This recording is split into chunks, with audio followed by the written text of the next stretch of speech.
Welcome to Confessions Beyond the Food. I'm your host, Nancy Ridland. Let's dig in and get inspired. Hey guys, welcome back to Confessions Beyond the Food. My name is Nancy Ridland and I'm with W3. And today you're in for a really big treat. We've got Jeff Castor in the building.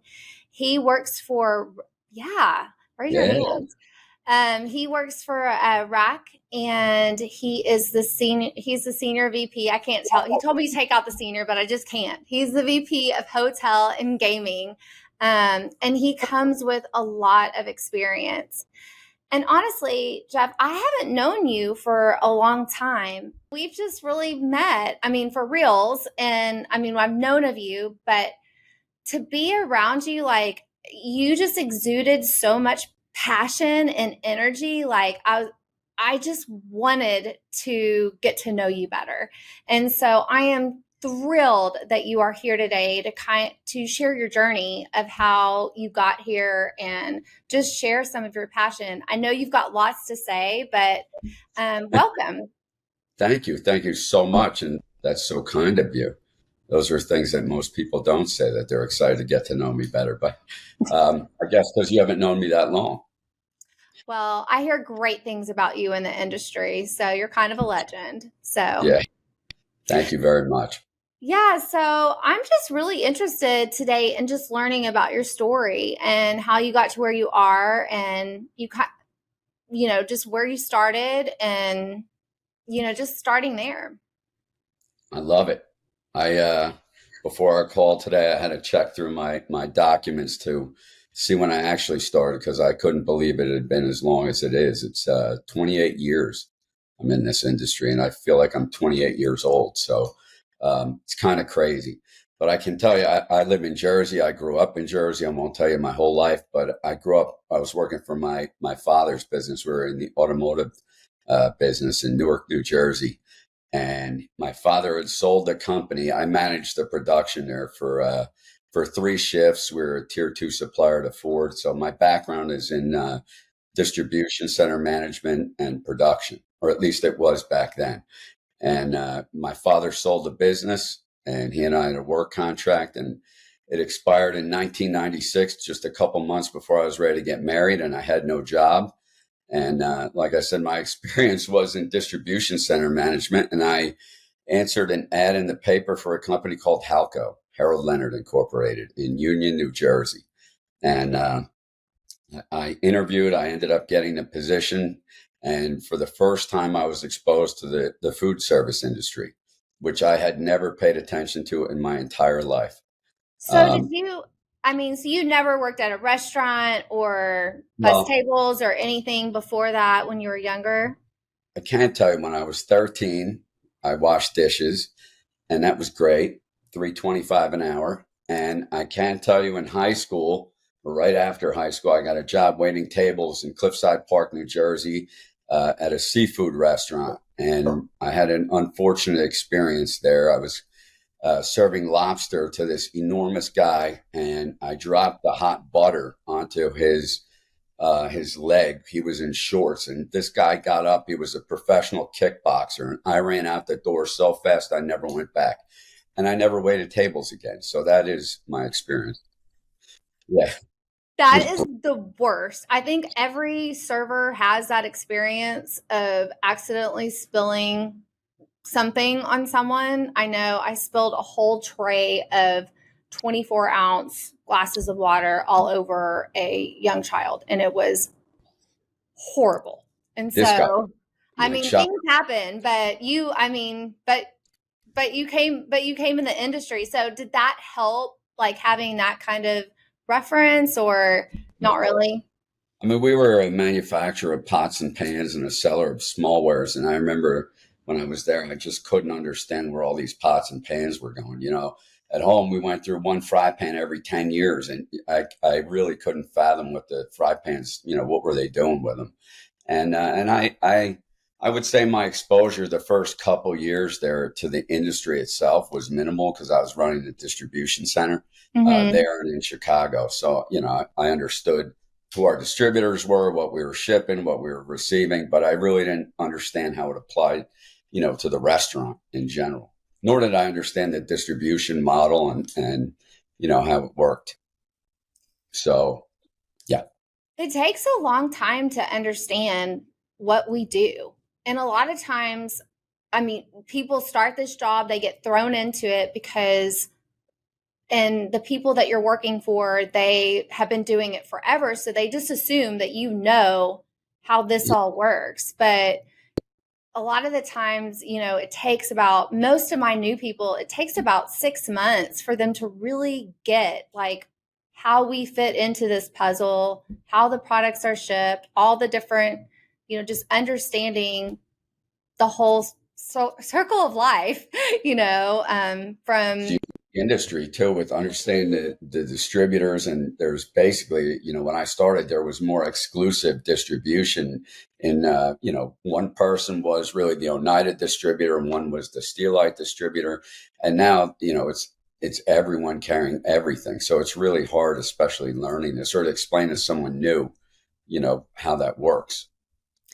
So when you got into it, you're selling pots and pans and you're on, the distribution side. Did you Now, like it, or was it something you were like became uh, passionate about? I'll tell you. So I was running distribution there, and a sales position opened up in Virginia, Maryland, Washington, D.C. I'd never sold anything in my life, but my father was probably the best salesperson I'd ever met. And I said, you know what, I'm going to give this a shot. And I tried it, and I realized that I really liked it. I mean, I remember my first sales call was on Adams Birch, and we weren't in ABC, and the people there just killed me. They heckled me, and I loved it. I absolutely loved it. I have a pretty thick skin. So I don't want to bore you with everything, but I did go from that position. I went to work for an independent rep firm in Long Island, a position open there. And I remember thinking, when you're a factory, you think, oh, reps are this or distributors are that, because you only know what you're told. And I went to work for this rep firm, and it was brutal. I mean, every week, one of my coworkers and I would drive to Long Island. We would rent a truck, and we would deliver refrigerators and fryers to the Bowery in New York City. So it was grueling. I've always wondered what it would be like, because I've always been in street sales, to sell in New York City. Like when I first went there, with having the background, Chicago or New York City, I'm like, how do people do it? I mean, I've got Awesome. a car full of stuff. You're schleppers. I mean, we are glorified schleppers. And so, I can tell you, once I was in Times Square years later when I started selling tabletop, and I remember I was like, first of all, I've gone through like 50 different pull carts until I get the right one. And but the first one I had, it was like one of those little shopping carts, and I was carrying glassware across Times Square. And sure enough, the box fell, all the glass fell all over. I just kept walking as if I didn't know whose it was, because I didn't know what the hell it is. Yeah, it's a learning experience. I love it. Um, so, so so we're, sorry. So I no, did go work. ahead. Yeah, I worked for the rep firm. I realized that I didn't necessarily like it. We were more equipment driven than, we had Carlisle and Durware at the time, but really we were Champion, Growing, Amana, all those things. And, the equipment, we're also a service and parts, rep firm. It just wasn't for me. I felt like every week we're getting pulled in a different direction by every factory. And again, I realized I liked sales, but it wasn't for me. And one of my competitors at the time, David Wasserman, who was with Durware, told me about this company, Wasserstrom, that was looking for somebody for this new contract they had called Avendra. And I remember thinking, I can't work for a distributor. That's like going down. I can't do that. But I made the phone call, and I went for an interview at Newark Airport at the Courtyard, and ultimately flew to Columbus. And when I saw the Wasserstrom facility, and I just was blown away. I mean, they were, this is 2000. They were more sophisticated than any, the factories I worked for. I mean, their distribution center was automated. Everything was barcoded. They were printing custom catalogs for people. And anyway, I joined up there as to be part of the Avendra sales team. I was, I think, the third hire to be part of this team. We were at the time contracted just to sell small wares to hotels, Marriott, Hyatt at the time, Intercontinental, Club Corp. Those were like the founding members of and Fairmont. And I can tell you that no one knew me. No one knew Wasserstrom, at least in this region, because they were selling really supermarkets and chains at that time. We were like the first outside people. And most of the properties didn't even know who Avenger was, even though their parent companies owned it.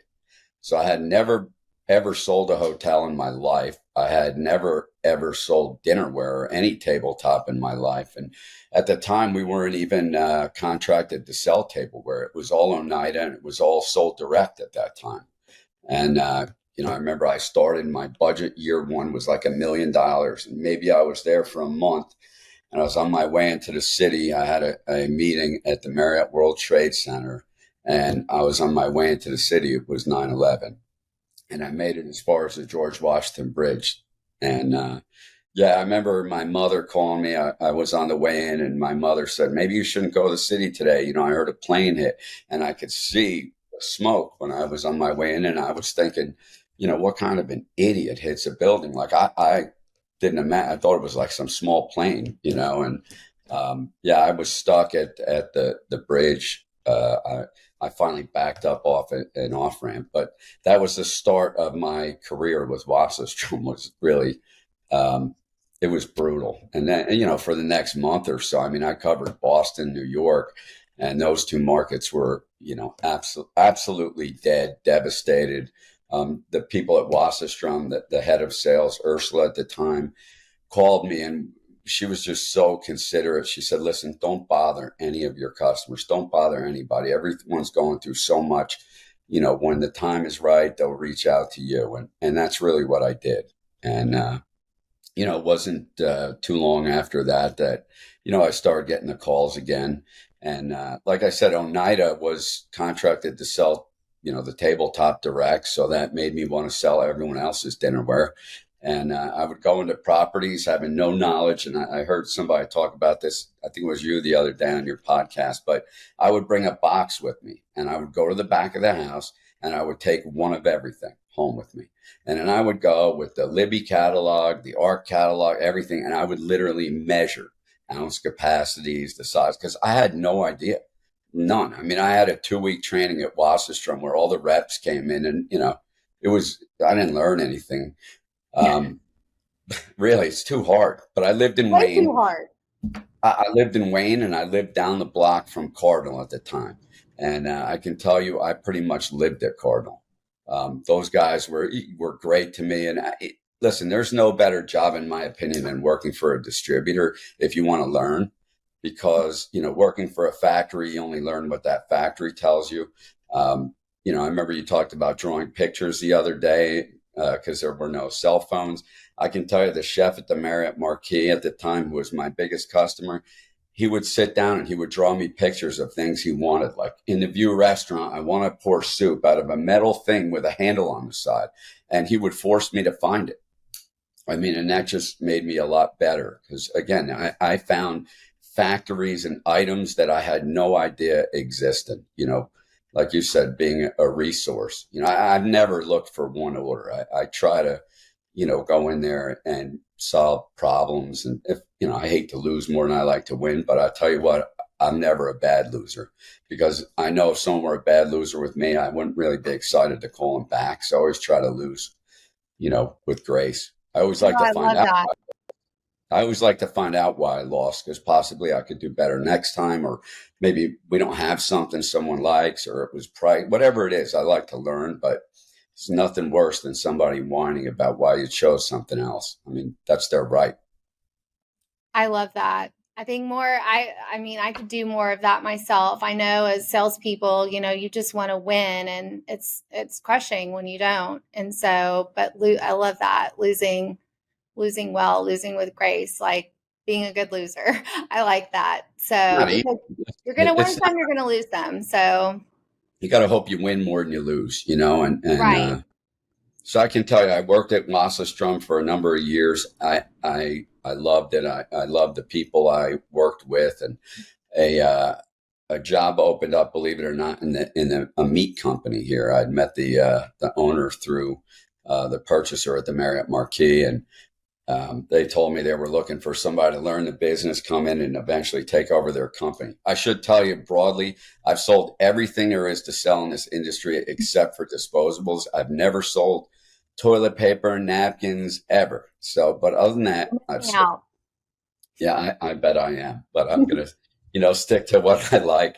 Um, I did sell meat for a year, and I can tell you that I'm not cut out for the meat business, especially in New York. You want to talk about corrupt, cutthroat? It is. I did learn everywhere I went. I learned lessons, and at the meat company, I learned, how to educate people on possibly how they could buy meat better. Whether it be price, grade, how companies cheat other companies, who doesn't cheat. It was a rough business, and especially I was in work at 4 in the morning every day. And, I remember at 7 o'clock putting my son to bed, and I would fall asleep before he did because I had to get up so early. So, and I'm a morning person too, but that was like a middle of the night person. That's And, brutal. 4 a.m. No one should it be was up that brutal. early. I mean, I was up at 3. I had to be in at 4. So anyway, I remember I was standing in the parking lot there in my white jacket, with meat all over it, and I made a call to my friends at Oneida, who at the end of my stay at Wasserstrom, we actually put so many different products into these properties that they started to put their product through us to the Avenger community, which was phenomenal. And I made a call to Foster Sullivan, who was the head of the hotel division then, and I told him, "Listen, I got to get out of here." And basically, he said, "You can start tomorrow." That's Um, awesome. one of the best human beings I've ever worked for with. At the beginning, then at Oneida, it was me, Steve Lefkowitz, Tony Dallas Reyes, and Foster. That was the hotel and gaming division. And I can't tell you, other than working for my dad, and I should say Rack because I'm here, but the Oneida back then, I mean, it was the best job. It really was. It was amazing. I mean, we were the powerhouse back then. Everybody knew Oneida. Everybody knew us. We were the ones with all the product categories, glassware, flatware, china, Schaefer's. There was nothing that we couldn't sell. And every property was familiar with us. It was great. And the people were great. I mean, I can tell you that, I remember my mother was diagnosed with breast cancer. I was in Boston at a meeting and called my coworkers there, and Tony was screaming on the phone to me to get home to be with my family. I said, "Listen, there's nothing I can do." Right? He said, "Get home." These were people who cared about each other, each other's families. It was a great place to work until it wasn't.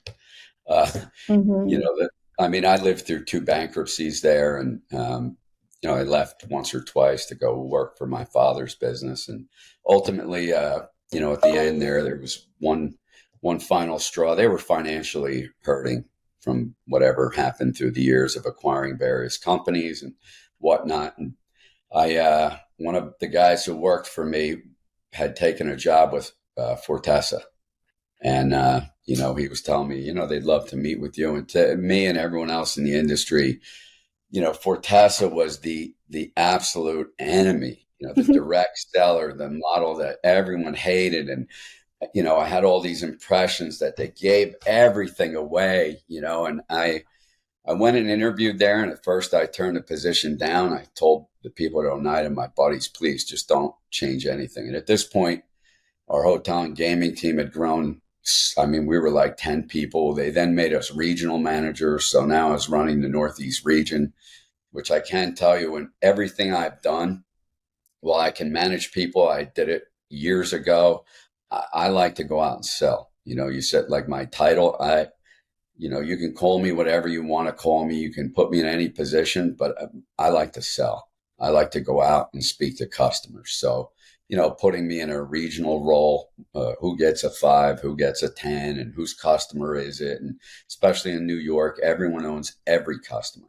No Mhm. matter who you sell to, someone else owns it. So I knew early on that I really liked working with end users. That was my thing. And I also learned that I like calling on hotels. Um, I love the hotel customers. And, all these years later, the hotels I worked with, the guys who were sous chefs are now F&Bs and GMs and at Marriott and Hyatt corporate. So I've literally grown up with a lot of these people. And, for the hotels, they, in order to advance, usually they travel. I know people have worked in Europe. When I took this position, I had never heard of rack, but everyone at Marriott and Hyatt who worked overseas, all my people, they all knew. They had all worked with rack. So anyway, so I went to work for Fortessa, and probably out of any job I've had thus far, I probably learned more there about how to run a business than I did anywhere else. It was it was one of the most well run businesses I ever worked for. And I should say, like, I don't know how to say it, but it wasn't a good fit for me.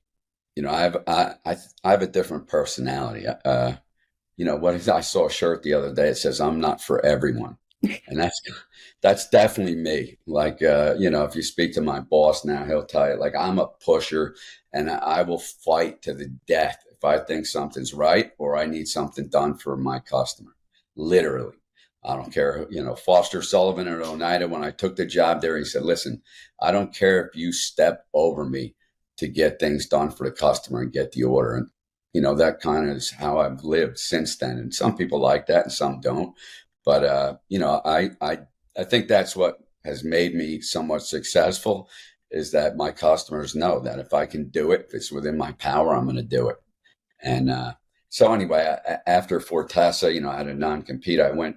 My father also is a partner in a flooring business. He manufactures flooring underlayment in South Jersey, and I went to work for him for a number of years. Running the sales division. I can tell you it doesn't pertain to food and beverage, but there I landed the biggest customer I'll ever land in my whole life. I got our product into Home Depot.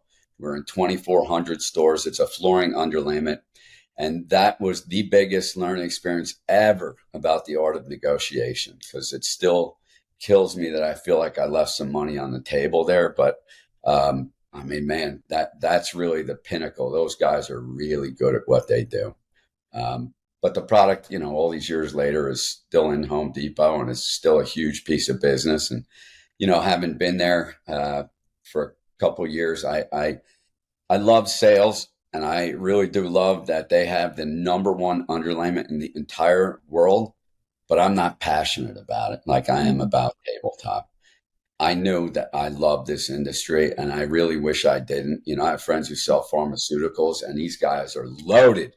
And, but I love this. I love this industry. I really do. And, I asked myself why, like I'm artsy, I guess is the right word. I won all the art awards growing up and in school and, people make fun of me, but I love to set the table.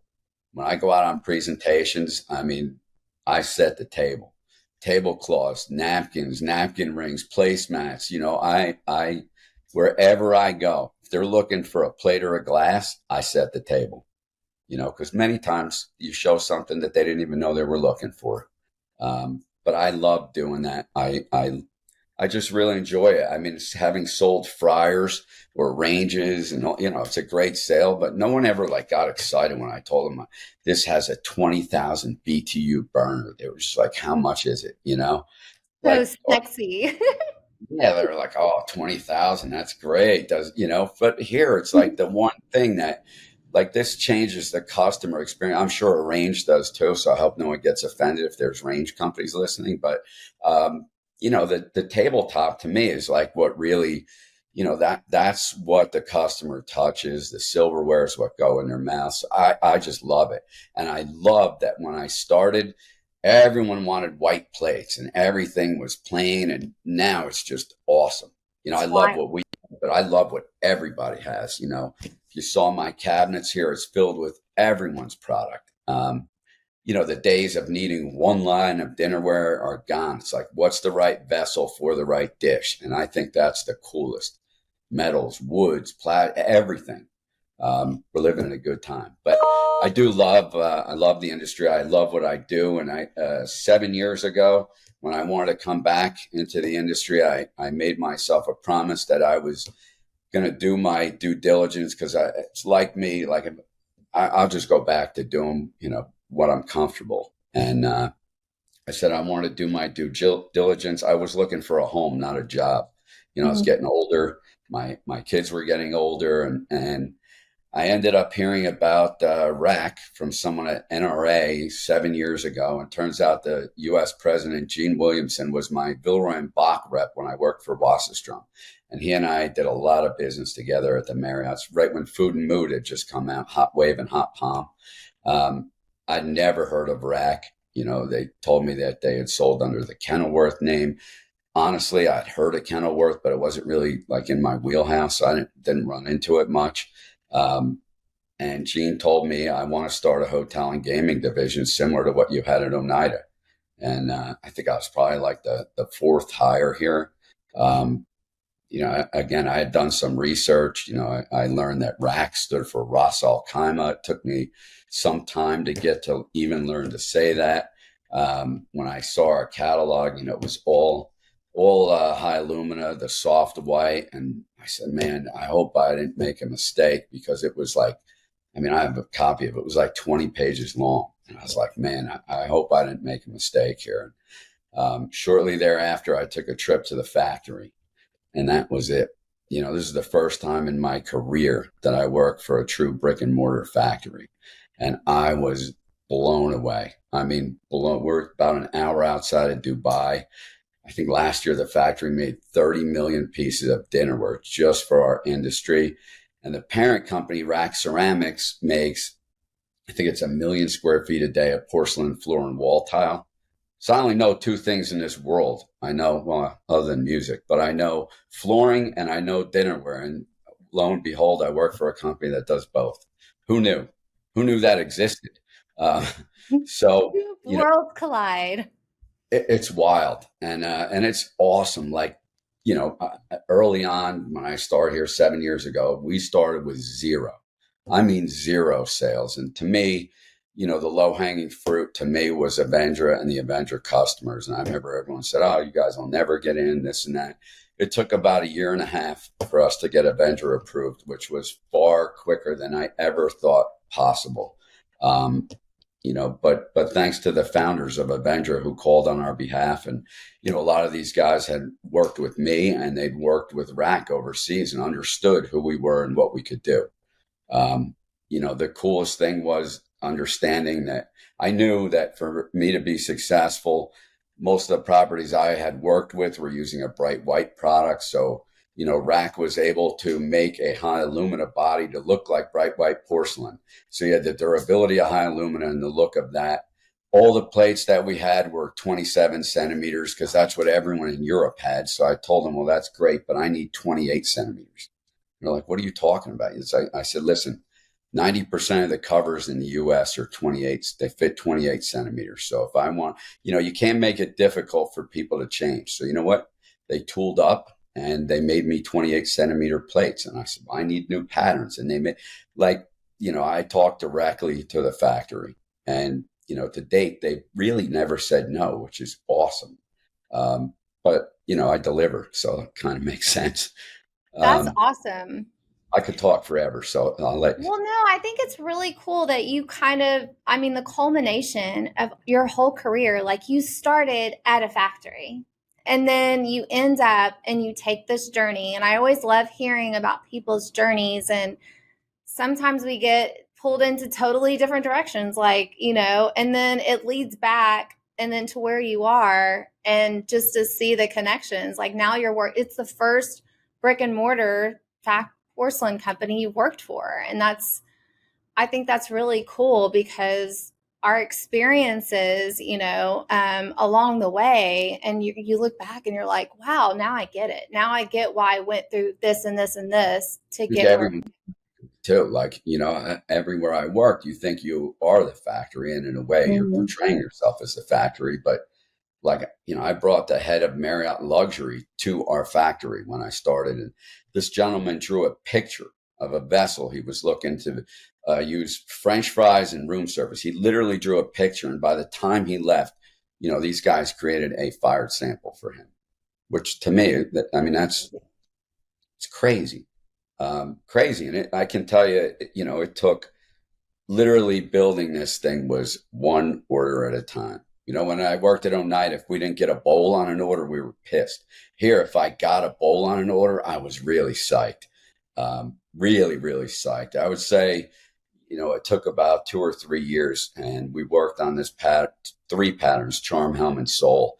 And I just knew, I knew these were going to be it for me here, because we didn't really have banquet shapes at that time or patterns that really were enticing to people here. And there was a lot of really cool stuff out there. And before it even came into the U.S., the Hyatt Regency Chicago, their flagship property, chose it. And that was probably, I think that other than Home Depot and the View order at the Marriott Marquis, this was by far the best order I ever got.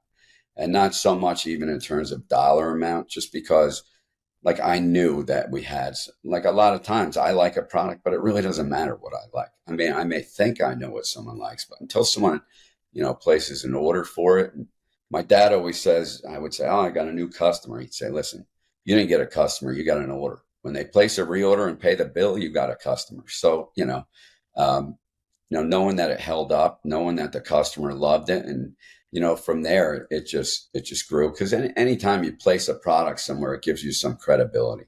And I had a list of, 20,000 hotels we're in around the world, but my list in the US was like, one at a time. Mm-hmm. And we've really grown, picking up distribution for Stolzel a number of years ago, which I had sold before at Oneida. Gorgeous, gorgeous glass. Again, a factory. So getting to bring people to see the glass made, which to me, any glassware manufacturer is pretty amazing. But when you look at these crystalline factories that are able to make this glass so efficiently, bring it into the U.S., we sell it to a distributor, sells it to an end user, and you look at the pricing, you have to be so efficient for that to happen, for anyone to make, it's low margin, of course, but still, barely anyone touches the product from the time it comes in till it leaves the door. I think yeah. And like you said at the very beginning, you're like, I never knew what it took to get, restaurants working. I never thought about it. I think most people before they enter this, unless their, family did it, they didn't know. So I have to ask you, because we just have a couple of minutes left, but we always ask people to do a confession. So what would your confession be today for us? All right. So my confession is that I'm 17 years sober, and I got sober in the food service industry, which I can tell you is not easy, because we're in the business of eating and drinking. And, I remain sober 17 years. I've been 28 years in the industry. And, that's my number one priority, along with my wife and my two kids. My son was 6 and my daughter was 3 when I got sober. And my son is 23 and my daughter will be 21. So it's kind of crazy. But, I checked myself into rehab. I was working for Oneida, called people I worked with, my team, while I was on the way to the hospital, not knowing what was going to happen. And I can tell you, those guys told me, you don't worry, Jeff, you take care of yourself. And when I got out of the hospital and came back to work, those guys made sure that if I was ever uncomfortable, that, they looked out for me. They said, oh, we're going to learn about what wine to pair with what glass. If you're uncomfortable, Jeff, you leave. And that kind of support was, I don't know what I would have done without that, especially early on. But what I did learn was that, they weren't going to shut the bars and liquor stores down just because I stopped drinking. So I had to worry about fixing myself, as opposed to trying to avoid alcohol, because it's, there's nothing I can't do as long as I remain sober. And I do that by going to AA meetings and trying to give away what was freely given to me. I can't tell you, I'm still crazy as can be. So although I'm sober, I'm still crazy. And I still love to have fun. People, I'm pretty much an open book because I feel like if I wasn't embarrassed beforehand, how could I be embarrassed for trying to better myself? And how could I be of service and help other people if they don't know that I'm sober? And through the years, I've helped customers. I've helped, customers, kids. It seems like everyone who knows I'm sober wants to tell me about how little or how much they drink, and which is always fun. I can tell you it's great now going out for dinner with customers because I remember what I talked about the next day, and I make it about them. It used to be about me, and it's great now to be able to really pay attention to other people and making sure that they have a good time, as opposed to the fact that I want to have a good time. So, that's my big disclosure for today. I also traveled cross country to follow the dead, attended 7 colleges. I got so many things to confess to that, We're you gonna know, have to save that for later because I want to have you back on our podcast, and I really appreciate you sharing that really appreciate confession. you having me. No, I mean, your story is just filled with like you love this industry and you love what you do and you love the people, and I think that's, It's I the don't people. know. It's the people. I mean, it's your customers. I mean, yes, you get to see your work and it's beautiful and you get to use you know, your artistic skills. But this industry, we're a tight knit industry and we love each other. We fight for each other. And Where else I could just, you, yeah, where else could you compete against people and then go out for dinner with them? Where else? Nowhere. Nowhere. And, those guys who basically helped save my life when I was at Oneida, they're at my largest competitor now, and I'll love them forever and be grateful.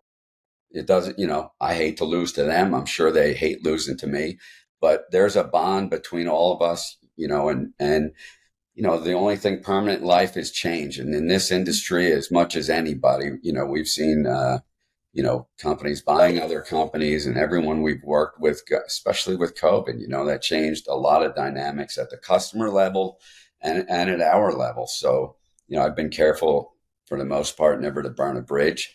And, I'd say that that's probably been the greatest thing is I love the people, and I'm so happy that you are our rep. I am so excited to have you guys on board. I should have started with that. I heard that you guys are sharks, and really, but again, having people like you is what it's all about. It's having good people. well, thank you so much for everything you've done for our industry and paving the way for so many, and just really sharing your story. And this is going to be an inspiration, and I look forward to seeing you again really soon. Me So, too. yeah. So, thank you guys so much for joining us. Be sure to like this, follow us, We and need forward it on. followers. I'm sorry. We need followers. Yeah, we need some more followers. Come on, Yeah. guys. Thank you guys for joining. Thank you so much. I really appreciate you doing this for me. Absolutely. For more inspiration, follow our social media at W3 Sales. Please like, comment, and subscribe. You know, all the things. We would love to connect with you.